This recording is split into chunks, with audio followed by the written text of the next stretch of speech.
साहब, क्या आप मुझे बस 10 रुपये दे सकते हैं? मानसून की एक आम दोपहर, जब बारिश की बूंदें मुंबई की सड़कों को धो रही थीं, एक बाही कंपनी के मुख्यालय के बाहर एक छोटे से लौके ने कहा। लोग अपने छाते संभालते हुए तेमी से आगे बढ़ रहे थे, लेकिन वह लचका वहीं खशा रहा। उस लचके के सामने जो शख्स आकर रुका, वह थे विक्रम सिंह राठौर, एक बहुत बच्चे व्यापारिक साम्राज्य के चेयरमैन, जो एजोस्पर्मिया शुक्राणुहीनता के कारण संतानहीन जीवन जी रहे थे। लड़के के कपड़े पतले थे और उसके जूते पानी में पूरी तरह भीग चुके थे। वह सिर झुकाए बस एक ही बात दोहरा रहा था। विक्रम सिंह एक कदम भी आगे नहीं बढ़ा पाए। किसी को अंदाजा नहीं था कि यह मुलाकात एक महबूब इंसान को वहीं पर तोड़कर रख देगी। आखिर क्यों विक्रम सिंह राठौर उस लचके रोहन के सामने फूट फूट कर रो पाए? कहानी शुरू करने से पहले कृपया सब्सक्राइब करें और लाइक बटन दबाएं। यह बिल्कुल मुफ्त है।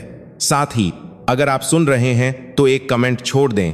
एक कमेंट कर मैं प्रार्थना करूंगा कि आपके जीवन में हमेशा खुशियां भरी रहें। आज की कहानी शुरू होती है। उस सुबह हवा में एक अजीब सी ठंडक थी। Chairman Vikram Singh Rathore conference room की कांच की बड़ी खिड़की के सामने खड़े थे। बाहर आसमान घने बादलों से ढका हुआ था। लग रहा था कि जल्द ही बारिश होगी। 52 साल की बारिश में शात कांच करने के लिए उम्र में वह एक विशाल कॉरपोरेशन का नेतृत्व कर रहे थे, लेकिन उनके चेहरे पर कोई गर्मजोशी नहीं थी।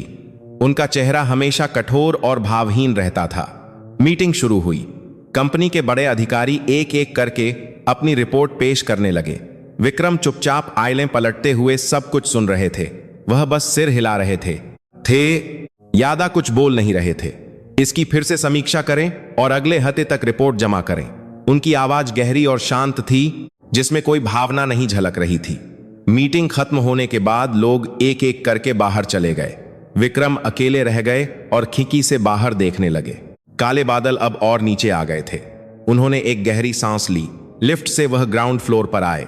लॉबी पार करके जैसे ही उन्होंने घूमने वाले दरवाजे को धकेला, बारिश की कुछ बूंदें उनके चेहरे पर आ गिरीं। बारिश शुरू हो चुकी थी। उनका ड्राइवर छाता खोलकर उनकी तरफ दौड़ा। चेयरमैन साहब, इधर आइए। विक्रम ने सिर हिलाया और अपनी कार की तरफ बनने लगे। उनके कदम तेज थे। तभी, साहब, क्या आप मुझे 10 रुपये दे सकते हैं? एक धीमी, कांपती हुई आवाज सुनाई दी। विक्रम के कदम वहीं रुक गए। उनका शरीर अपने आप अकन गया। उन्होंने धीरे से अपना सिर घुमाया। बिल्डिंग के गेट पर एक लड़का खड़ा था। वह करीब 11 साल का लग रहा था। लड़के ने सिर्फ एक पतली सी ग्रे टी शर्ट पहनी हुई थी।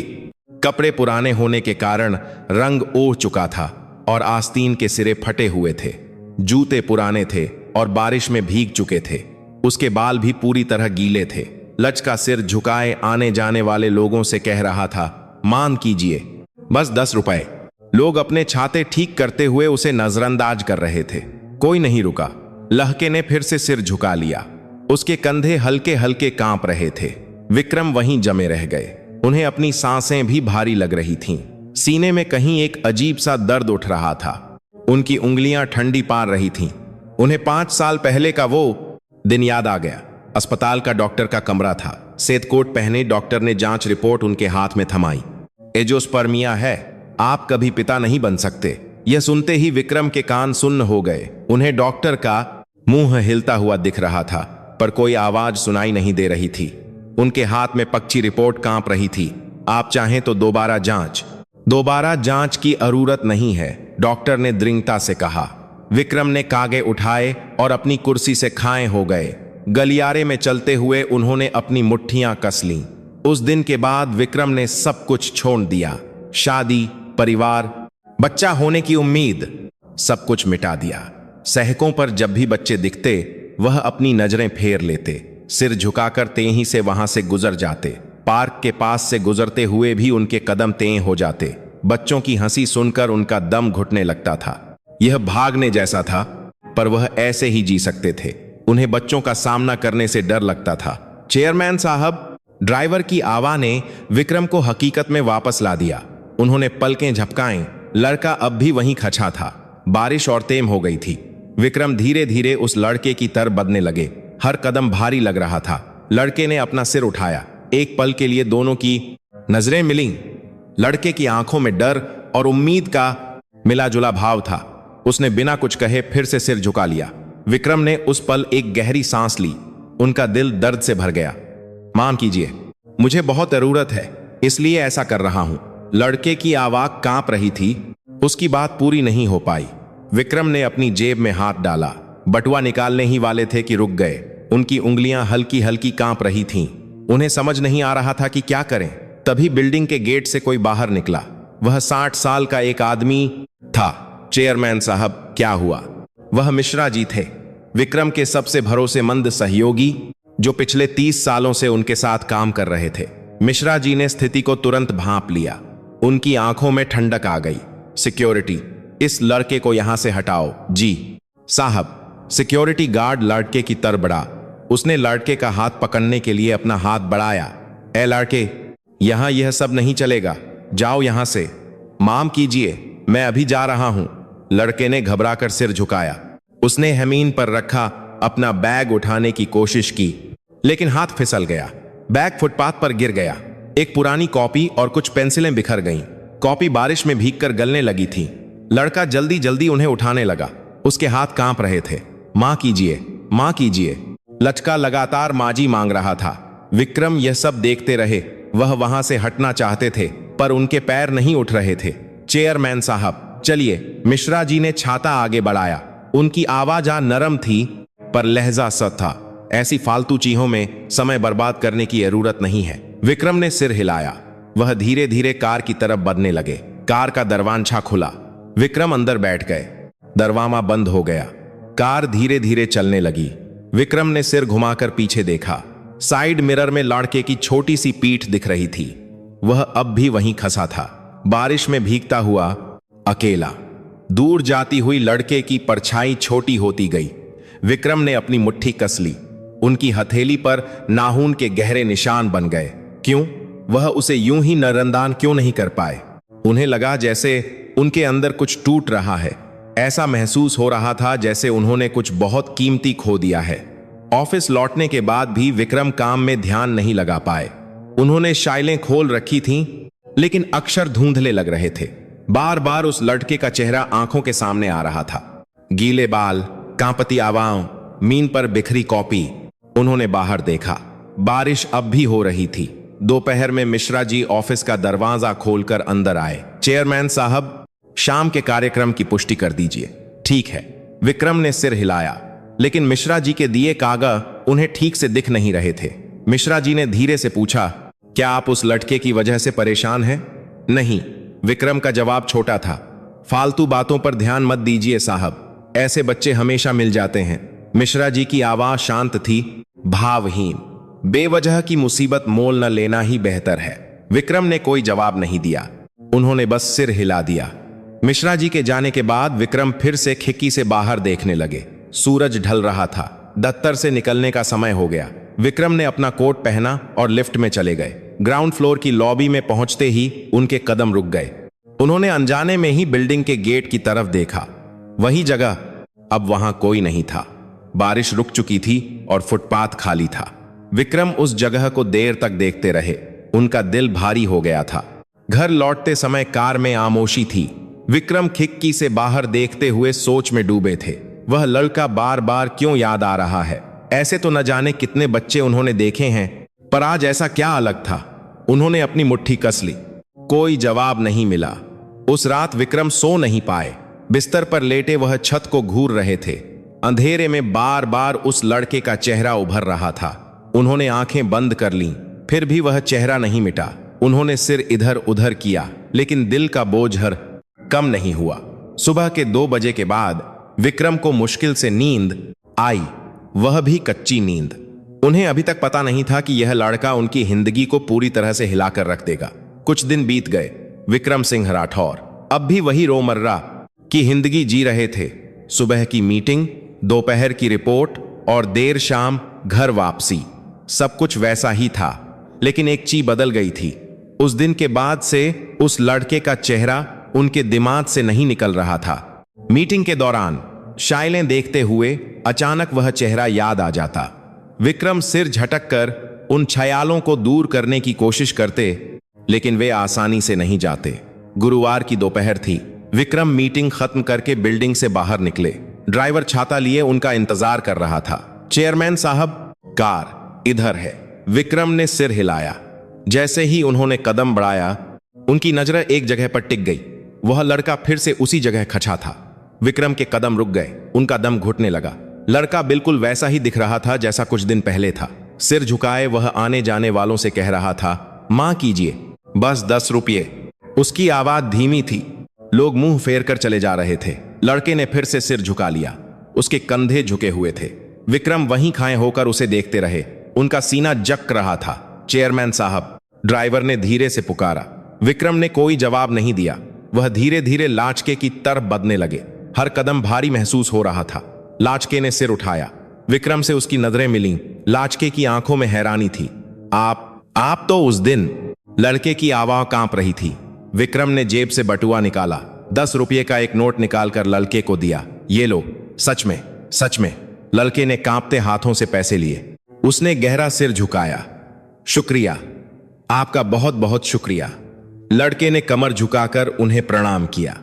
1 बार, 2 बार, 3 बार। वह लगातार सिर झुका रहा था। बहुत बहुत शुक्रिया। विक्रम उसे देखते रहे। उनके दिल में एक टीस उठी। बस करो, मां कीजिए, मैं बहुत खुश हो गया। लड़के की आंखें नम हो गईं। उसकी आंखों में आंसू थे। विक्रम आगे कुछ नहीं बोल पाए। उनका गला भर आया था। तभी बिल्डिंग के गेट से सिक्योरिटी गार्ड बाहर आया। अरे, तू फिर आ गया। कुछ दिन पहले भी देखा था तुझे। गार्ड की आवाज तीखी थी। मां कीजिए, मैं अभी जा रहा हूं। लड़के ने घबराकर सिर झुकाया।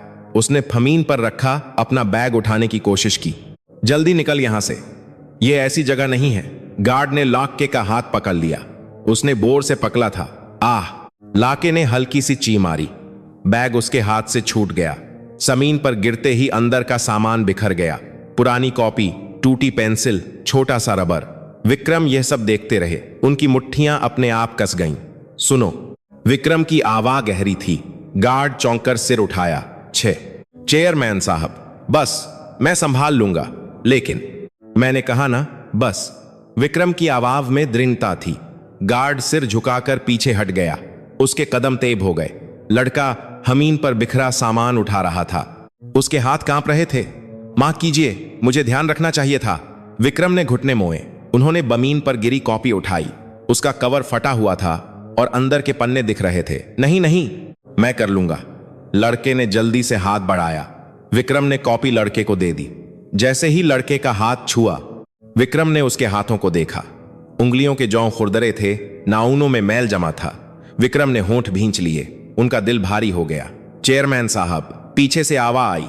मिश्रा जी थे। क्या हुआ? उन्होंने जल्दी से स्थिति को समझ लिया। उनका चेहरा सख्त हो गया। फिर से यह लड़का, चेयरमैन साहब, चलिए, यह समय की बर्बादी है।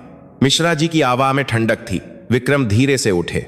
लड़के ने बैग को कसकर पकड़ लिया और सिर झुका लिया। मार कीजिए, मेरी गलती थी। ठीक है, अब जाओ यहां से, मिश्रा जी ने लड़के से कहा। उनका लहजा कठोर था।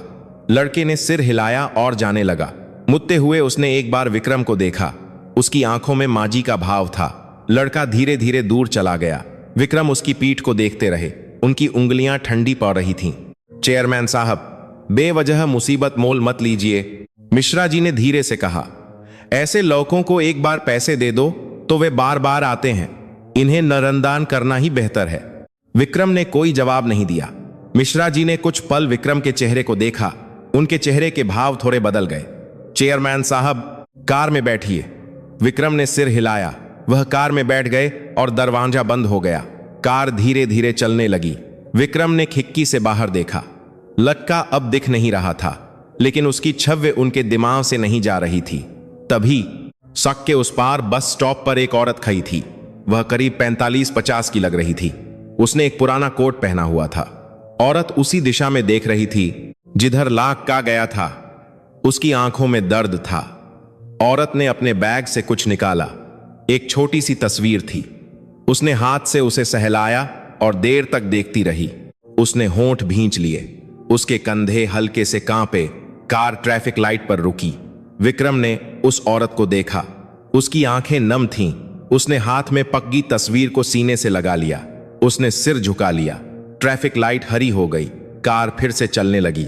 औरत की छवि दूर होती गई। विक्रम ने पीछे मुड़कर देखा, लेकिन वह अब नहीं दिख रही थी। उन्हें लगा जैसे उनके सीने में कोई छोटा सा पत्थर अटक गया है, भारी और घुटन भरा। ऑफिस लौटने के बाद भी विक्रम काम में ध्यान नहीं लगा पाए। उन्होंने फाइलें खोल रखी थीं, लेकिन अक्षर धुंधले लग रहे थे। बार बार लाचके का चेहरा याद आ रहा था और उस औरत की पीठ भी। उन्होंने खिड़की से बाहर देखा। सूरज ढल रहा था, रात हो गई थी। विक्रम घर लौटे, बपे से लिविंग रूम की बत्ती जलाई, पर घर फिर भी अंधेरा लग रहा था। वह सोफे पर बैठ गए। शांति थी, बहुत ज्यादा शांति। विक्रम ने आंखें बंद कर लीं। उन्हें लगा जैसे लौके की आवाज सुनाई दे रही है। शुक्रिया, आपका बहुत बहुत शुक्रिया। उन्होंने सिर झटक दिया, पर आवाज नहीं गई। उस रात विक्रम फिर नहीं सो पाए। वह छत को देखते हुए करवटें बदलते रहे। लाचका इस वक्त कहां होगा, इस ठंडी रात में कहां सो रहा होगा। सवाल बनते जा रहे थे, जवाब नहीं थे। उन्हें अभी तक पता नहीं था कि वह लड़का और वह औरत उनकी जिंदगी से कैसे जुड़े हुए हैं। सप्ताहांत बीता और सोमवार आ गया। विक्रम सिंह राठौर अपने रूटीन चेकअप के लिए अस्पताल गए। यह साल में एक बार होने वाला हेल्थ चेकअप था। अस्पताल का गलियारा सैद था। कीटाणुनाशक की गंध नाक में चुभ रही थी। विक्रम डॉक्टर के कमरे के बाहर कुर्सी पर बैठकर अपनी बारी का इंतजार करने लगे। उन्होंने अपने हाथ घुटनों पर रखे हुए थे। विक्रम सिंह राठौर जी, अंदर आइए। नर्स ने दरवाजा खोलकर उन्हें बुलाया।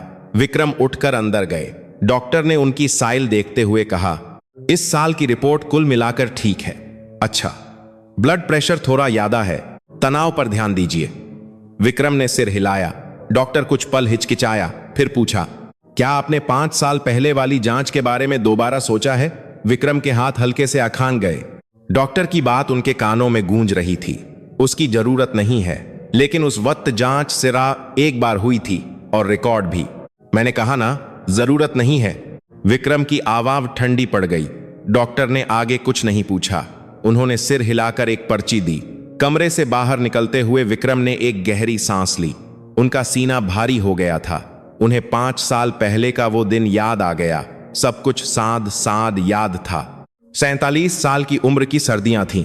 विक्रम इसी अस्पताल की तीसरी मंजिल पर यूरोलॉजी विभाग में थे। मिश्रा जी उनके साथ आए थे। चेयरमैन साहब, क्या पता एक बार जांच करा लेना बेहतर है। मिश्रा जी की बात पर विक्रम ने सिर हिला दिया। जांच आसान थी। खून का नमूना देना, सैंपल जमा करना और इंतजार करना। 3 दिन बाद रिपोर्ट आ गई। विक्रम अकेले अस्पताल गए। डॉक्टर ने उन्हें कागन दिए। एजूस्पर्मिया है, आप पिता नहीं बन सकते। यह सुनते ही विक्रम के कान सुन्न हो गए। उनके हाथ में पक्की रिपोर्ट कांप रही थी। विक्रम ने कागन उठाए और खाए हो गए। डॉक्टर कुछ और कहना चाहता था, पर विक्रम ने नहीं सुना। गलियारे में चलते हुए उन्होंने मुट्ठी कस ली। जब वह ऑफिस लौटे तो मिश्रा जी इंतजार कर रहे थे। चेयरमैन साहब, रिपोर्ट कैसी रही? विक्रम कुछ पल हिचकिचाए, फिर बोले, एजूस्पर्मिया है।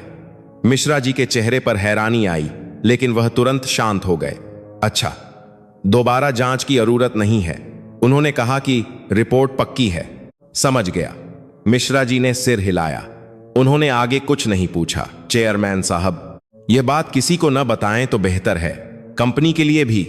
विक्रम ने जवाब देने के बजाय सिर हिला दिया। वह अपने ऑफिस में गए और दरवाजा बंद कर लिया। मेज पर बैठकर उन्होंने रिपोर्ट निकाली।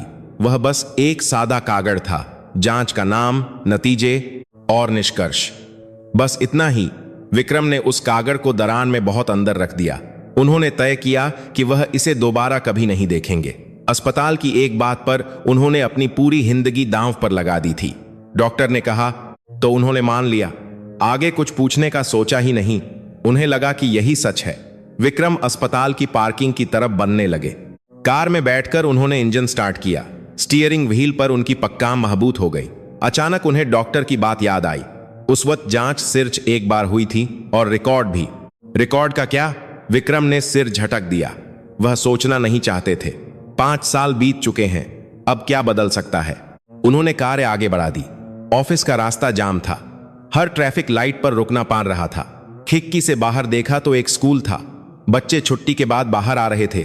माएं गेट पर इंतजार कर रही थीं। बच्चे दौड़कर अपनी मां का हाथ पकड़ रहे थे। हंसते हुए जा था, सती कार काक है तो रहने में बच्चे के बाद बाहर का करना रहे थे। विक्रम यह सब देखते रहे। उनकी उंगलियां ठंडी पार रही थीं। ट्रैफिक लाइट हरी हो गई, कार फिर से चल पड़ी।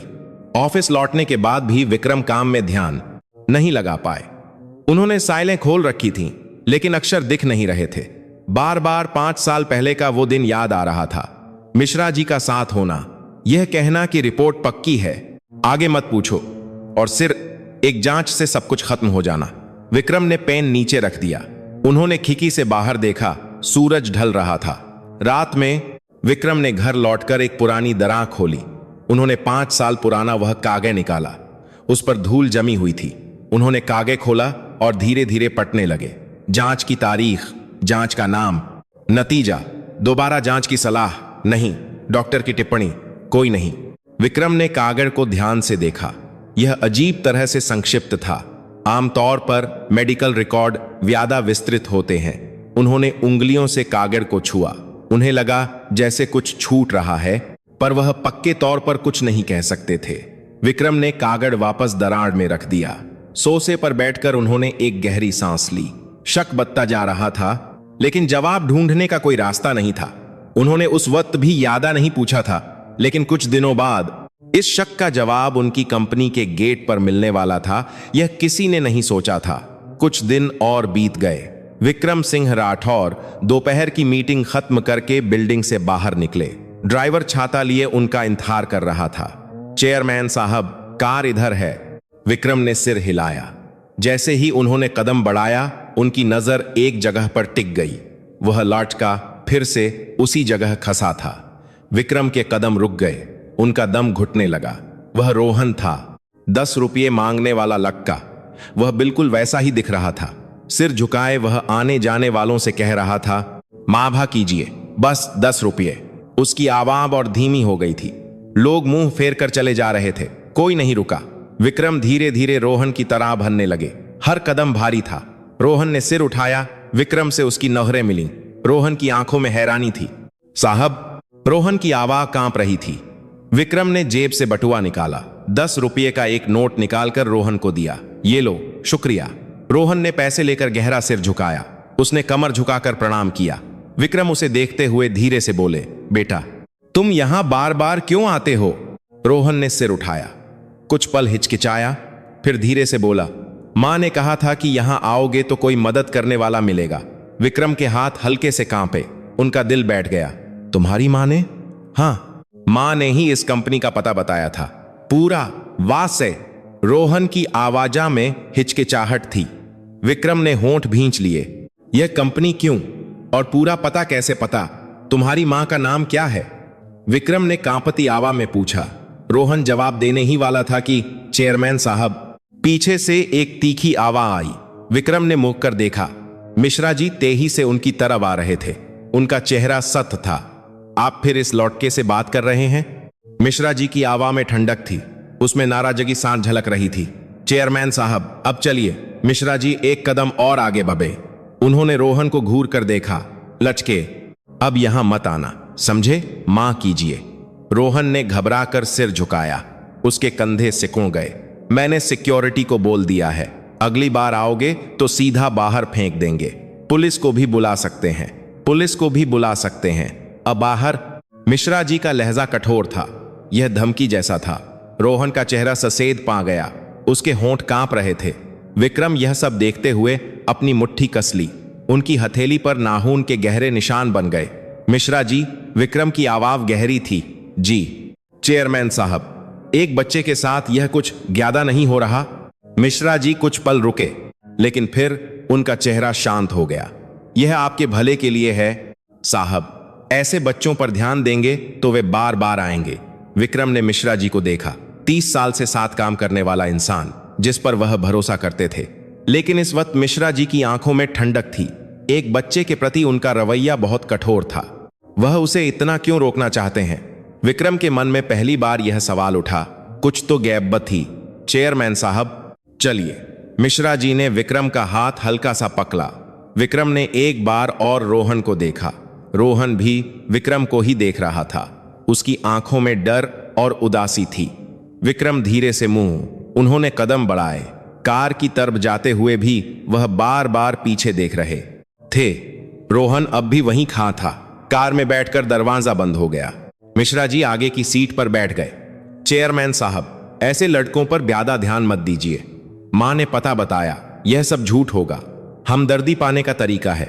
मिश्रा जी की आवाज शांत थी, पर विक्रम ने सिर नहीं हिलाया।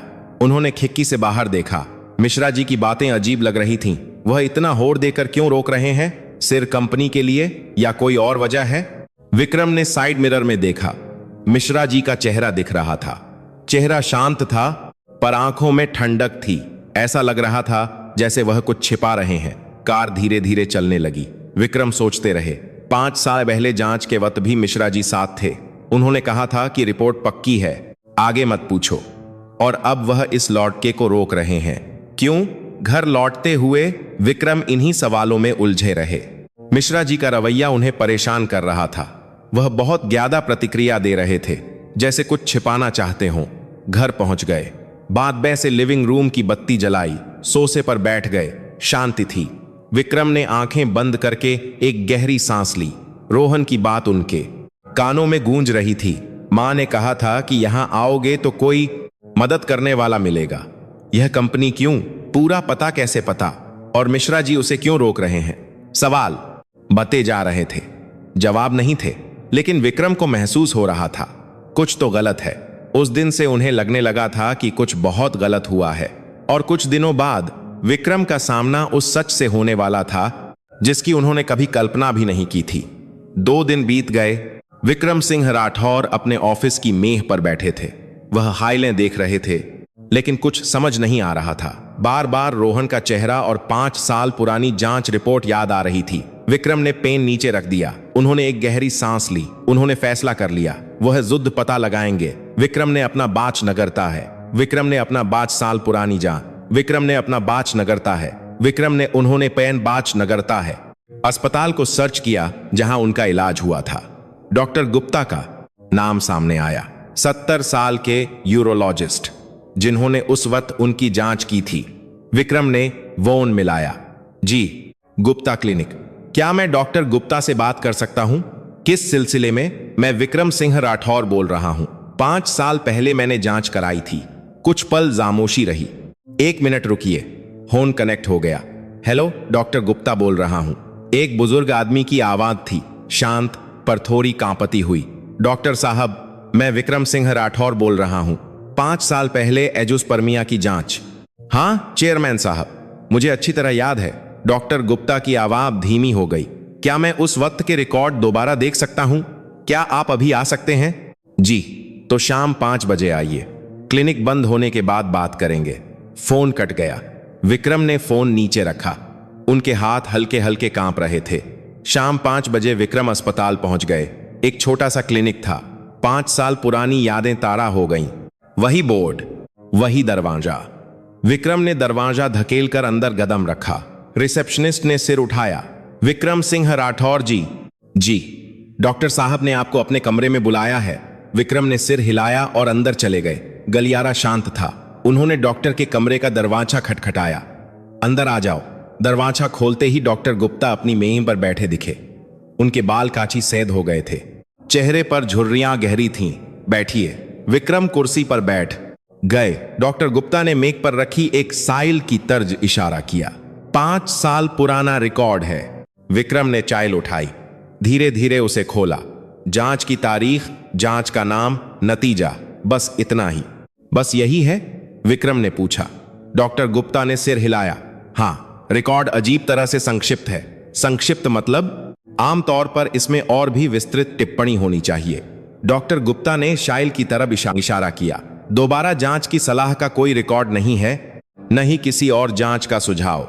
विक्रम के हाथ कांपने लगे। उन्होंने खाइल को कसकर पक्का लिया। तो क्या यह नतीजा? यह पक्का नहीं है। डॉक्टर गुप्ता की आवाज शांत थी पर दृढ़ थी। सिर्फ एक जांच के आधार पर एजुस्पर्मिया की पुष्टि करना मेडिकल तौर पर सही नहीं है। विक्रम का दम घुटने लगा। उनका दिल बैठ गया। तो फिर उस वक्त क्यों? असल में बाहर से दबाव था। डॉक्टर गुप्ता ने धीरे से कहा। उनके चेहरे पर माजी का भाव था। बाहर से दबाव? रिपोर्ट जल्दी देने के लिए फोन आया था। सीधे क्लिनिक पर। विक्रम की आंखें कांप उठीं। उन्होंने मुट्ठी कस ली। किसने फोन किया था? मिश्रा जी नाम के एक सज्जन ने। यह नाम सुनते ही विक्रम का शरीर जम गया, उनका गला रुंध गया। मिश्रा जी ने? हाँ, उन्होंने कहा कि वह चेयरमैन साहब के पास आदमी हैं और उन्हें जल्दी रिपोर्ट चाहिए। उन्होंने यह भी कहा कि दोबारा जांच की जरूरत नहीं है। डॉक्टर गुप्ता ने सिर झुका लिया। मुझे मना कर देना चाहिए था, मैं शर्मिंदा हूं। विक्रम कुछ नहीं बोल पाए, उनका दिमाग सुन्न हो गया था। मिश्रा जी, 30 साल से साथ काम करने वाला इंसान जिस पर वह भरोसा करते थे, साथ काम करने वाला इंसान, साथ काम करने वाला कराबाद, क्या उसने जांच में हेरफेर की? पर क्यों? विक्रम की आवाम कांप रही थी। डॉक्टर गुप्ता जवाब नहीं दे पाए, उन्होंने बस सिर हिला दिया। विक्रम अपनी कुर्सी से उठे, वह लजघा गए। दीवार पक्का उन्होंने मुश्किल से जुद्ध को संभाला। चेयरमैन साहब, डॉक्टर गुप्ता घबराकर खड़े हो गए। मैं ठीक हूं। विक्रम ने हाथ से उन्हें रोका। उन्होंने एक गहरी सांस ली। दोबारा जांच क्या अभी हो सकती है? बिल्कुल, अभी तुरंत हो सकती है। कीजिए। विक्रम की आवाज़ में दृढ़ता थी। जांच जल्दी से हो गई। खून का नमूना लिया गया, सैंपल जमा किया गया। डॉक्टर गुप्ता ने कहा, रिपोर्ट 3 दिन में आएगी। ठीक है। विक्रम ने सिर हिलाया और क्लिनिक से बाहर आ गए। पार्किंग की तरह जाते हुए उनके हाथ कांप रहे थे, गुस्सा उबल रहा था। मिश्रा जी ने ऐसा क्यों किया? किस लिए उन्हें धोखा दिया? विक्रम ने कार में बैठकर स्टीयरिंग व्हील को कसकर पकड़ लिया। उनकी उंगलियों के जोड़ सैयद पाँच गए। तभी झोन बजा। एक अनजान नंबर था। विक्रम ने झोन उठाया। हेलो, क्या मैं विक्रम सिंह राठौर जी से बात कर रहा हूं? एक औरत की आवाज थी। जी, मैं नीला आकाश, बाल संरक्षण केंद्र से काउंसलर बोल रही हूं। विक्रम के हाथ रुक गए। बाल संरक्षण केंद्र? जी, रोहन कुमार के बारे में बात करनी थी। यह नाम सुनते ही विक्रम का दिल जोर से धक्का। उन्होंने जल्दी से पूछा, क्या हुआ रोहन को? अभिभावक के न होने के कारण उसे अस्थायी रूप से यहां रखा गया है। उसकी मां अस्पताल में भर्ती है और कोई और संपर्क करने वाला नहीं है। विक्रम का दिमाग उलझ गया। उनकी सांसें तेज हो गईं। वह अभी कहां है? केंद्र में है। लेकिन अगर कोई अभिभावक नहीं मिला तो कल सुबह उसे अनाथालय भेज दिया जाएगा। अनाथालय? जी, नियमों के अनुसार बिना अभिभावक के बच्चे को 72 घंटे बाद। विक्रम ने आगे नहीं सुना। उन्होंने फोन काट दिया। इंजन स्टार्ट किया। जल्दी से केंद्र का पता सर्च किया। कार आगे बढ़ा दी। ट्रैफिक लाइट लाल थी, पर विक्रम का पैर एक्सीलरेटर पर था। वह इंतजार नहीं कर सकते थे। रोहन को अनाथालय भेज दिया जाएगा, यह बात उनके दिमाग में गूंज रही थी। नहीं, मैं उसे ऐसे नहीं जाने दे सकता। यह ख्याल क्यों आया? विक्रम खुद नहीं जानते थे, लेकिन वह दिल की सुन रहे थे। केंद्र पहुंच गए। विक्रम कार से कूदकर उतरे, बिल्डिंग के अंदर भागे। रिसेप्शन पर खड़े होकर हांफते हुए पूछा, रोहन कुमार यहां है? जी है। क्या आप उसके अभिभावक हैं? नहीं, पर मैं उसे जानता हूं। माफ कीजिए, अगर आप अभिभावक नहीं हैं तो बस एक बार देखने दीजिए प्लीज। विक्रम की आवाज में विनती थी। काउंसलर कुछ पल हिचकिचाई, फिर सिर हिला दिया। बस 1 मिनट रुकिए। काउंसलर अंदर चली गई। कुछ देर बाद दरवाजा खुला। रोहन बाहर आया। विक्रम उसे देखते ही टूट गए। रोहन का चेहरा पीला पड़ गया था। उसकी आंखें सूजी हुई थीं। लग रहा था वह रोया है। साहब, रोहन ने धीरे से पुकारा। उसकी आवाज कांप रही थी। विक्रम ने घुटने मोड़ कर रोहन के बराबर आ गए। उन्होंने हाथ बाकर रोहन के कंधे पखे। ठीक हो? रोहन ने सिर हिलाया। उसकी आंखों से आंसू टपक पड़े। माँ बहुत बीमार है। तुम्हारी माँ कहाँ है? मुंबई सेंट्रल हॉस्पिटल में, 3री मंजिल, कमरा नंबर 302। रोहन ने कांपती आवाज में जवाब दिया। विक्रम ने रोहन के सिर पर हाथ फेरा। उनका हाथ कांप रहा था। चिंता मत करो, मैं तुम्हारी मदद करूंगा। यह बात उन्होंने क्यों कही? विक्रम 5 रुद्र नहीं जानते थे, पर यह दिल से निकली थी। रोहन ने विक्रम को देखा। उसकी आंखों में उम्मीद की एक किरण जगी। सच में? हाँ, वादा करता हूं। विक्रम ने सिर हिलाया। उनके अंदर कुछ जल रहा था। उन्हें पता नहीं था कि यह लड़का और उसकी मां कौन है। विक्रम सिंह राठौर केंद्र से निकलकर अपनी कार में बैठ गए। इंजन स्टार्ट किया। हाथ कांप रहे थे। उन्होंने स्टीयरिंग व्हील को कसकर पकड़ लिया। मुंबई सेंट्रल हॉस्पिटल, 3री मंजिल, कमरा नंबर 302। यह रोहन का बताया हुआ पता था। उन्होंने कार आगे बढ़ा दी। हर ट्रैफिक लाइट पर रुकते हुए विक्रम अपनी घड़ी देख रहे थे। समय बहुत धीरे चल रहा था। उनका दिल धड़क रहा था। वह इतना क्यों घबरा रहे हैं? विक्रम रुद्र नहीं जानते थे, पर उन्हें लग रहा था कि उनका दिल पहले से ही जानता है। रोहन की मां कौन है और वह उनकी कंपनी का पता क्यों जानती थी। अस्पताल की पार्किंग में कार रोकी, इंजन बंद करके वह कुछ देर बैठे रहे। उन्हें नीचे उतरना था पर पैर नहीं उठ रहे थे। उन्होंने एक गहरी सांस ली, कार का दरवाजा खोला और नीचे उतरे। अस्पताल की लॉबी की तरह चले, लिफ्ट में गए, तीसरी मंजिल का बटन दबाया। लिफ्ट धीरे धीरे ऊपर जा रही थी। विक्रम ने शीशे में अपना चेहरा देखा, पीला पाट गया था। उन्होंने मुट्ठी कस ली, तीसरी मंजिल आ गई, दरवाजा खुला, गलियारा शांत था। एक नर्स जाइल लेकर गुजरी। विक्रम गलियारे में धीरे धीरे चलने लगे। 301, 302। वह उस कमरे के सामने रुक गए। दरवाजे के सामने देर तक खड़े रहे। दरवाजा खटखटाने के लिए हाथ उठाया पर हाथ हवा में ही रुक गया। उनका दिल फटने को था। सांस लेने की कोशिश की पर सांसें और तेम हो गईं। हाथ नीचे कर लिया, फिर ऊपर उठाया। कितनी बार ऐसा किया उन्हें याद नहीं। आखिरकार उन्होंने दरवाजे का हैंडल पकड़ा, धीरे धीरे उसे घुमाया। दरवाजा खुल गया। कमरे में शांति थी। खिड़की के पास वाले बिस्तर पर कोई लेटा हुआ था। विक्रम एक एक कदम आगे बाने। उन्हें अपने कदमों की आहट भी डरा रही थी। बिस्तर के पास खड़े हो गए और उस चेहरे को देखते ही विक्रम का शरीर जम गया। वह प्रिया शर्मा थी। 11 साल बाद उसका चेहरा देख रहे थे। प्रिया सो रही थी, चेहरा पीला था और आंखों के नीचे गहरे गड्ढे थे। गाल 11 साल पहले से कहीं ज्यादा पिचके हुए थे। सांसें धीमी धीमी चल रही थीं। विक्रम वहीं जमे रह गए। उनके पैरों में जान नहीं बची थी। बिस्तर के पास रखी कुर्सी पकड़ कर वह मुश्किल से बैठ पाए। उन्होंने अपने हाथ घुटनों पर रखे, मुट्ठी कस ली। 11 साल, वह समय उनकी आंखों के सामने घूम गया। प्रिया का चेहरा देखते ही पुरानी बातें एक एक करके याद आने लगी। साथ में घूमी सकें, साथ बिताए पल, और वह दिन जब उन्होंने एक झटके में सब कुछ खत्म कर दिया था। प्रिया, उन्होंने धीरे से पुकारा पर कोई जवाब नहीं आया। प्रिया अब भी सो रही थी। विक्रम ने कांपते हाथों से प्रिया के हाथ को देखा।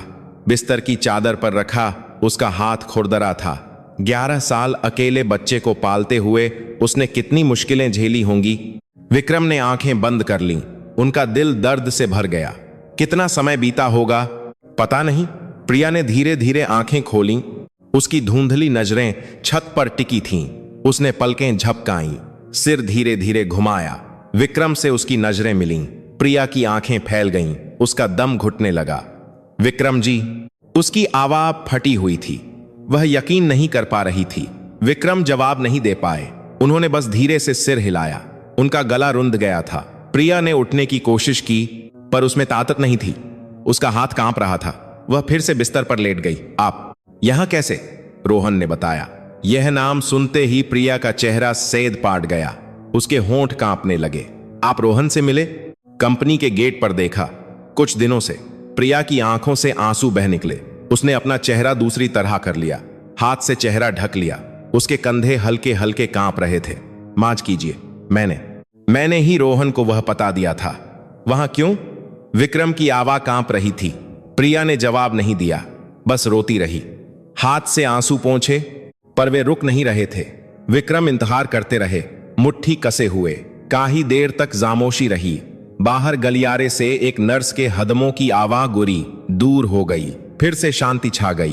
प्रिया ने धीरे धीरे अपना सिर घुमाया। उसने विक्रम को देखा। चेहरा आंसुओं से भीगा हुआ था। कांपते होठों से बोली, रोहन आपका बेटा है। यह सुनते ही विक्रम की दुनिया रुक गई। उनके कान सुन्न हो गए। सांस गले में ही अटक गई। दिल की धड़कन रुक सी गई। क्या कहा तुमने? रोहन आपका बेटा है, प्रिया ने फिर से कहा। आवाज कांप रही थी पर साफ थी, पक्की थी। विक्रम उठने की कोशिश करते हुए वहीं बैठ गए। उन्होंने कुर्सी के हत्थे को कसकर पकड़ लिया। उंगलियों के जौ से बाज गए। उनका दिमाग सुन्न हो गया था। यह नहीं हो सकता। मुझे तो यह झूठ है। प्रिया ने उनकी बात काट दी। उसने बिस्तर के पास वाली दरार खोली, कांपते हाथों से कुछ निकाला। एक छोटा सा अल्ट्रासाउंड का वोटो था, पुराना और फटा हुआ पर संभाल कर रखा गया था। यह देखिए। प्रिया ने वोटो विक्रम को दिया। विक्रम ने कांपते हाथों से वोटो लिया। काले सेद धोटों में एक नन्ही सी जान दिख रही थी, धुंधली परसान। वोटो के नीचे तारीख लिखी थी 15 नवंबर 2012। विक्रम के हाथ रुक गए। उनकी सांसें थम गईं। यह तारीख उनकी एजोस्पर्मिया की रिपोर्ट से 1 महीना पहले की थी। यह प्रेगनेंसी के 6ठे हफ्ते का बोटो है। प्रिया की आवाज कांप रही थी। मैं आपको बताने वाली थी उस दिन जब मैंने आपसे कहा था कि कुछ जरूरी बात करनी है। विक्रम ने जोटो को कसकर पकड़ लिया। हाथ इतने कांप रहे थे कि ऑटो हिल रहा था। लेकिन आपने अचानक मुझसे बात करना बंद कर दिया, मुझसे मिले भी नहीं। मुझे नहीं पता था। विक्रम की आवाज फट गई। जानती हूं, प्रिया ने धीरे से कहा। किसी ने आपको धोखा दिया है, इसीलिए आपने मुझसे दूरी बना ली। विक्रम ने होठों को देखा। एक नन्ही सी जान, उनका बेटा, 11 साल पहले दुनिया में आया बच्चा, और उन्हें पता तक नहीं था। मैंने उसे 11 साल अकेले पाला है। प्रिया ने आंसू पोंछे। बहुत मुश्किल था, पर मुझे कोई अफसोस नहीं है। रोहन ही मेरी सब कुछ है। तुमने बताया क्यों नहीं? बताना चाहती थी। प्रिया की आवाज में रुदन था। पर आप मुझसे मिले नहीं, फोन भी नहीं उठाया। कंपनी गई तो सेक्रेटरी ने रोक दिया। विक्रम कुछ नहीं बोल पाए। उनका गला रुंध गया था, सांस लेना भी मुश्किल हो रहा था। तो अकेले ही जन्म दिया, अकेले ही पाला। प्रिया ने धीरे धीरे कहा। जब रोहन पैदा हुआ तो वह बिल्कुल आपकी तरह दिखता था। आंखें, नाक, होंठ। विक्रम ने अल्ट्रासाउंड की छोटों को सीने से लगा लिया। हाथ कांप रहे थे। रोहन के पहले जन्मदिन पर, उसके किंडरगार्टन के पहले दिन, उसके स्कूल के पहले दिन। प्रिया की आवाज टूट गई। मैं हमेशा आपके बारे में सोचती थी। अगर पापा होते तो कितना अच्छा होता। अगर मैं रोहन को उसके पापा से मिला पाती तो कितना अच्छा होता। यह सुनते ही विक्रम का दिल टूट गया। पहला जन्मदिन, किंडरगार्टन, स्कूल, वह किसी भी पल साथ नहीं थे। उन्होंने अपने बेटे को बढ़ते हुए कभी नहीं देखा। उसका हाथ नहीं पकड़ा, उसे गले नहीं लगाया। 11 साल जो वापस नहीं आ सकते, खोए हुए सारे पल। विक्रम ने सिर झुका लिया। उनकी आंखों से आंसू टपक पड़े। 1 बूंद, 2 बूंद, रुक नहीं रहे थे। उनके कंधे हिलने लगे, सांसें तय हो गईं। माम कर दो, मुझे माम कर दो। विक्रम की आवाज कांप रही थी। मुझे पता ही नहीं था कि मेरा एक बेटा है, कि तुम उसे अकेले पाल रही हो। आंसू बहते जा रहे थे। उन्होंने हाथ से चेहरा ढक लिया, पर आंसू उंगलियों के बीच से बह रहे थे। यह आपकी गलती नहीं है, प्रिया ने कहा। नहीं, विक्रम सिर नहीं उठा पाए। मुझे और जांच करनी चाहिए थी, दोबारा पूछना चाहिए था।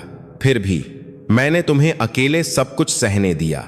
बच्चे को जन्म देना, पालना, बीमार पटना।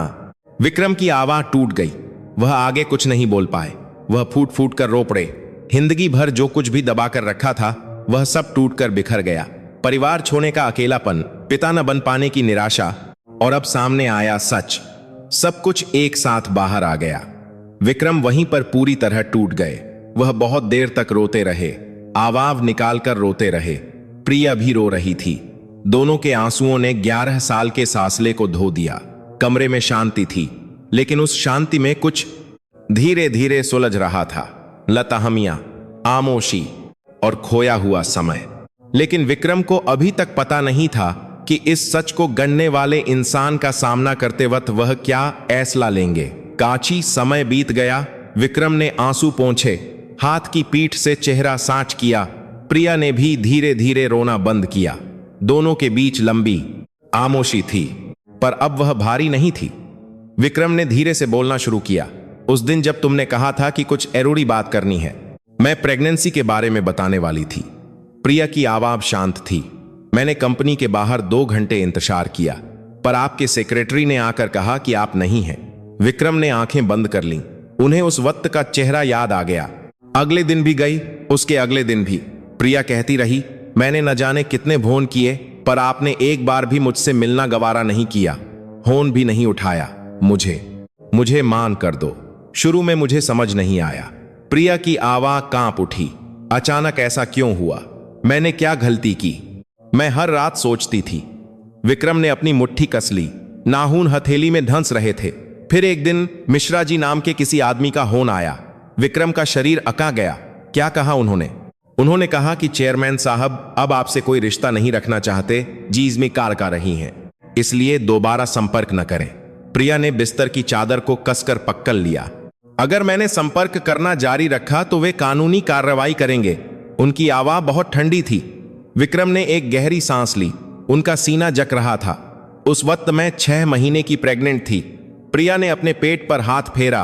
पेट दिखने लगा था। मुझे लगा कि मुझे आपको बताना ही होगा। मैंने आखिरी बार हिम्मत करके कंपनी जाने का सोचा।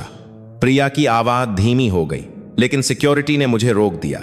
मेरा नाम प्रवेश वर्जित लिस्ट में था। विक्रम ने सिर झुका लिया, हाथ से चेहरा ढक लिया। उस दिन मिश्रा जी जुद बाहर आए, लॉबी तक। उन्होंने कहा कि चेयरमैन साहब के आपसे न मिलने की कोई वजह है, इसीलिए हार मान लो, उनकी जिंदगी में दखल मत दो। प्रिया की आवाज में रुदन था। वह सुनकर मैंने हार मान ली। मुझे लगा कि आप सच में मुझे नहीं चाहते। विक्रम ने अपनी सांस रोक ली। उनका दिल फटने को था। मैंने अकेले रोहन को जन्म दिया। प्रिया ने आंसू पोंछे। अस्पताल के पैसे भी नहीं थे। एक छोटे से नर्सिंग होम में जन्म दिया। जब दर्द शुरू हुआ तो मैं बहुत डर गई थी। प्रिया, मेरे माँ बाप भी नहीं थे, मैं अकेली थी। एक नर्स ने मेरा हाथ पकड़कर कहा, हिम्मत रखो। प्रिया की आवाज़ कांप उठी। जब रोहन दुनिया में आया, उसकी रोने की आवाज़ सुनकर मेरे आंसू निकल आए। वे खुशी के थे या फाम के, मुझे नहीं पता। विक्रम अब और नहीं सह पाए। उनकी आंखों से फिर आंसू बह निकले। मुझे वहां होना चाहिए था। अब पता चल गया, यही काई है। प्रिया ने धीरे से कहा, तुमने उसे 11 साल कैसे पाला? विक्रम ने कांपती आवाज में पूछा। शुरू में एक रेस्टोरेंट में बर्तन धोए, रोहन को पीठ पर बांधकर। प्रिया ने धीरे धीरे बताया। फिर सजाई का काम किया, रात में कोम्बिनी में भी काम किया। जब रोहन सो जाता तब मैं काम पर जाती थी। रोहन के पहले जन्मदिन पर सिर्फ खीर बना पाई, पार्टी नहीं कर सकी, पैसे नहीं थे। प्रिया की आवाज धीमी हो गई। ट्यूशन तो कभी भेज ही नहीं पाई। विक्रम ने मुट्ठी कस ली।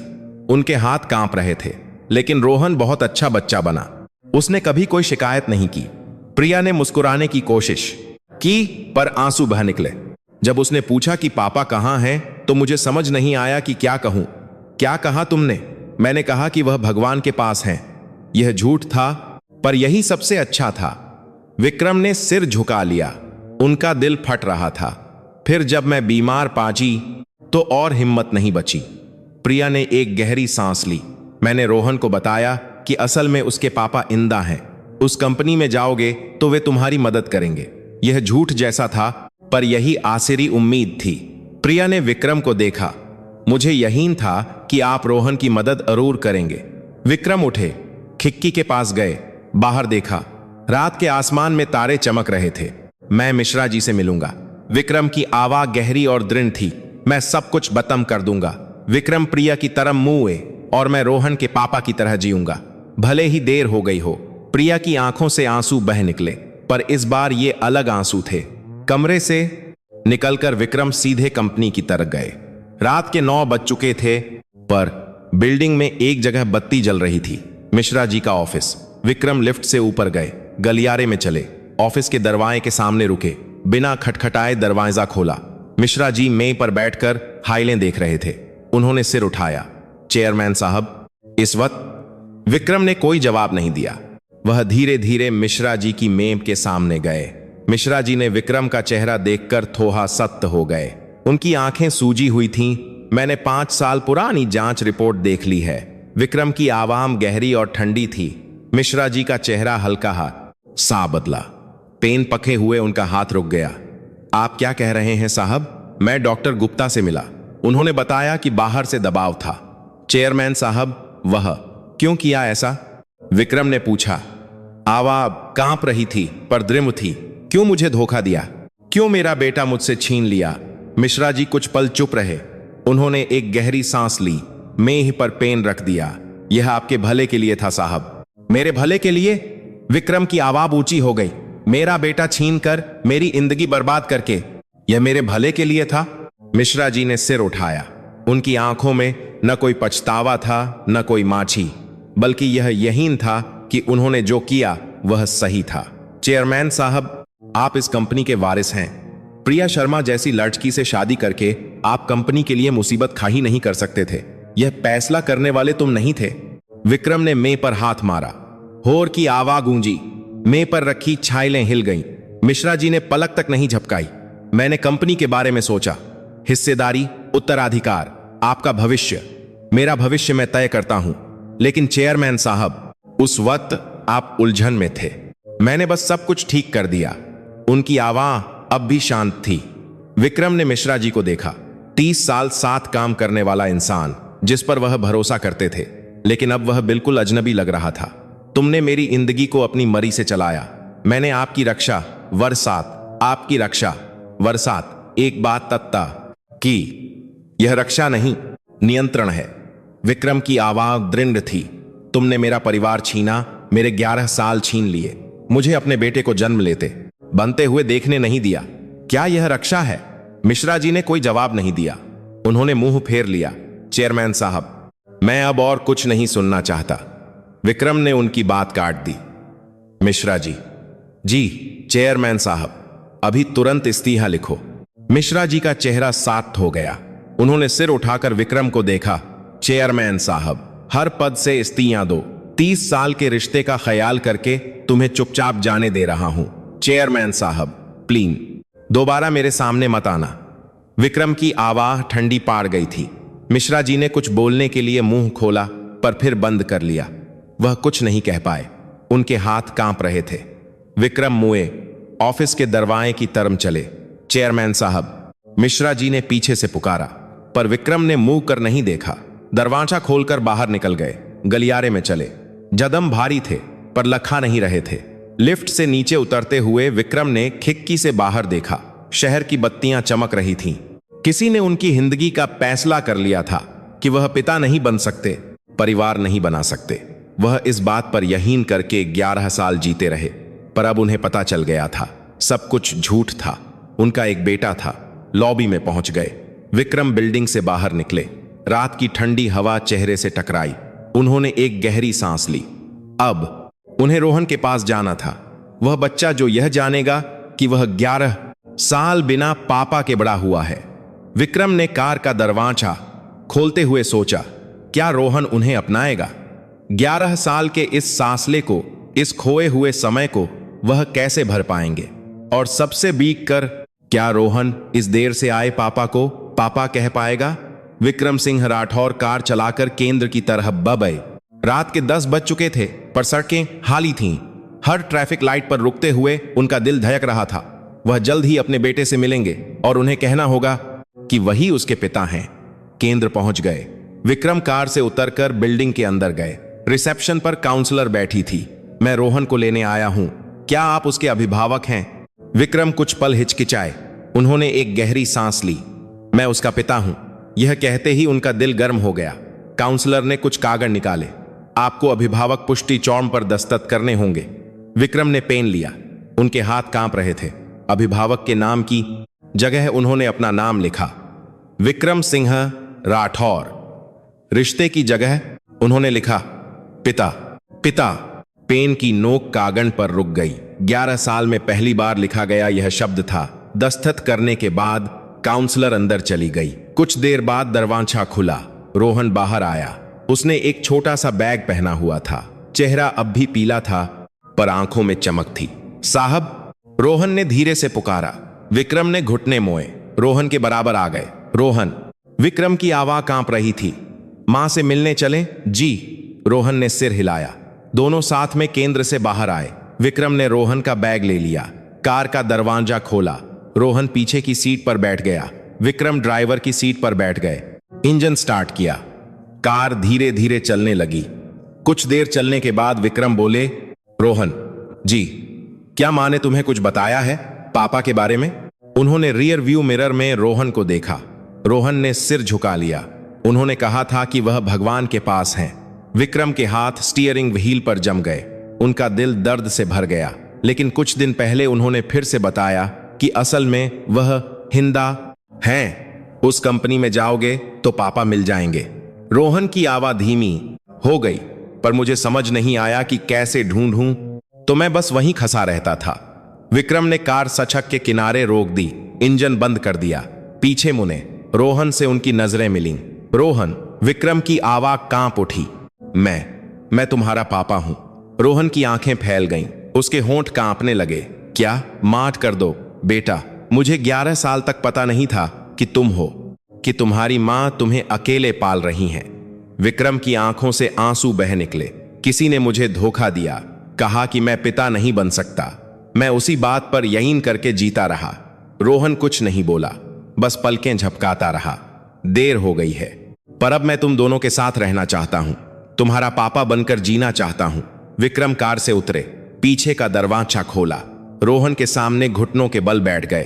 क्या तुम मुझे माफ कर सकते हो? इस पापा को जो 11 साल तक नहीं था। रोहन की आंखों से आंसू बह निकले, उसका छोटा सा शरीर कांप रहा था। आप सच में मेरे पापा हैं? हाँ बेटा, सच में।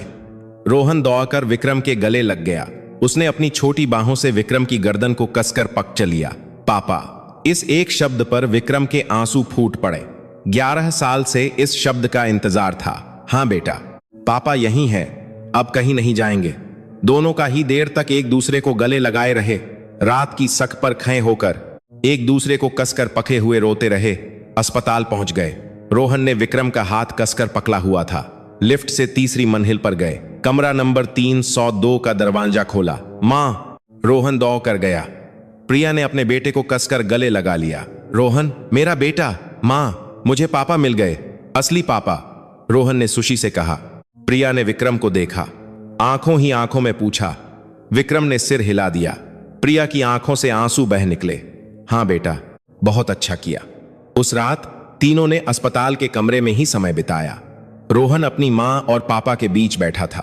पहली बार परिवार बनने की रात थी। एक हफ्ते बाद प्रिया अस्पताल से डिस्चार्ज हो गई। विक्रम दोनों को अपने घर ले आए। वाह, यह कितना बड़ा है, रोहन लिविंग रूम में दौड़ते हुए चिल्लाया। हम यहां रहेंगे?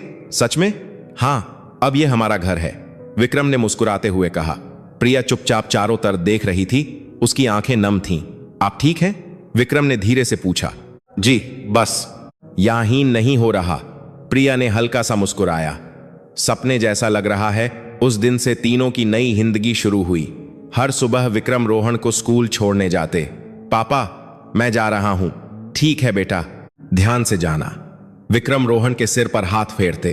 रोहन को स्कूल की तरफ दौड़ते हुए देखते उनका दिल गर्मजोशी से भर जाता। शाम को तीनों डाइनिंग टेबल पर बैठते, प्रिया के हाथ का बना खाना खाते। आज स्कूल में मेरी तारीफ हुई, रोहन ने उत्साह से बताया। अच्छा, किस लिए? मैंने मैथ्स के सारे सवाल सही किए। वाह, मेरा बेटा तो बहुत होशियार है, विक्रम ने हंसते हुए कहा। रोहन उसी से मुस्कुराया। प्रिया दोनों को देखकर मुस्कुरा रही थी। एक सप्ताहांत की दोपहर थी। रोहन लिविंग रूम में अपना होमवर्क कर रहा था। प्रिया सोफे पर बैठकर किताब पढ़ रही थी। विक्रम अब बार पढ़ रहे थे। कोई कुछ नहीं बोल रहा था, पर शांति थी। एक ही जगह पर साथ होना ही काई था। पापा, रोहन ने पेंसिल रखकर विक्रम को पुकारा। हाँ बेटा। पापा, आप बचपन में क्या खेलते थे? मैं दोस्तों के साथ फुटबॉल खेलता था। मुझे भी फुटबॉल खेलना है। ठीक है, तो अगले हफ्ते पार्क चलें? सच में? रोहन की आंखें चमक उठी। हाँ, पापा तुम्हें सिखाएंगे। यस, रोहन जोशी से चिल्लाया। प्रिया दोनों को देखकर चुपचाप मुस्कुराई। उस रात विक्रम अपने स्टडी रूम में गए। मेज की दरार खोली, 5 साल पुरानी जांच रिपोर्ट निकाली और प्रिया की दी हुई अल्ट्रासाउंड की जोटो भी। एक झूठ था और एक सच। विक्रम ने अल्ट्रासाउंड की जोटो को धीरे से उठाया। देर तक उसे देखते रहे। इस छोटी सी जोटो में जो जान थी, वह अब इस घर में हंस रही थी। विक्रम ने बोटो को दरार में बहुत अंदर रख दिया। अब उसे देखने की जरूरत नहीं थी, क्योंकि रोहन यहीं था। उनका जीता जागता बेटा। 1 महीना बीत गया। रोहन अब कंपनी के गेट पर खजा नहीं होता था। वह रोज स्कूल जाता, दोस्तों के साथ खेलता। उसके चेहरे पर रौनक आ गई थी, उसकी हंसी भी बह गई थी। एक शाम रोहन विक्रम के पास आया। पापा, यह आपके लिए। उसके हाथ में एक कागज था। क्या है ये? विक्रम ने उसे लिया। क्रेयॉन से बनी एक तस्वीर थी। 3 लोग हाथ पखे हुए थे, पापा, मां और रोहन। नीचे टेने में है अक्षरों में लिखा था, हमारा परिवार। विक्रम की आंखों में आंसू आ गए। शुक्रिया रोहन, मुझे लगा आपको अच्छा लगेगा। रोहन जोशी से मुस्कुराया। विक्रम ने रोहन को कसकर गले लगा लिया। यह दुनिया का सबसे अच्छा तोहफा है पापा के लिए। उस रात तीनों लिविंग रूम में बैठे थे। रोहन विक्रम की गोद में सिर रखकर सो गया था। प्रिया चुपचाप स्वेटर बुन रही थी। विक्रम सोए हुए बेटे के सिर पर हाथ फेर रहे थे। खिड़की से बाहर तारे चमक रहे थे। 11 साल लंबा समय था, पर अब वे साथ थे। अब वे अकेले नहीं थे। विक्रम ने धीरे से फुसफुसाया, शुक्रिया मेरा इंतजार करने के लिए। प्रिया ने सिर उठाकर विक्रम को देखा। दोनों की नहरें मिलीं। वे बिना कुछ कहे मुस्कुरा दिए। बस इतना ही काई था। वह देर से पहुंचा था, संगीत पर अब कभी छोकर नहीं गया। आज की कहानी यहीं तक। अगर आपको अच्छी लगी हो तो सब्सक्राइब और लाइक करके अपना प्यार दिखाएं। मैं और भी दिल को छू लेने वाली कहानियों के साथ लौटूंगा। कमेंट में अच्छी लगी लिख देंगे तो आपकी हर मुराद पूरी हो। मैं कामना करता हूं कि आपकी जिंदगी हमेशा बहारों जैसी रहे। यह जिंदगी की बहार थी।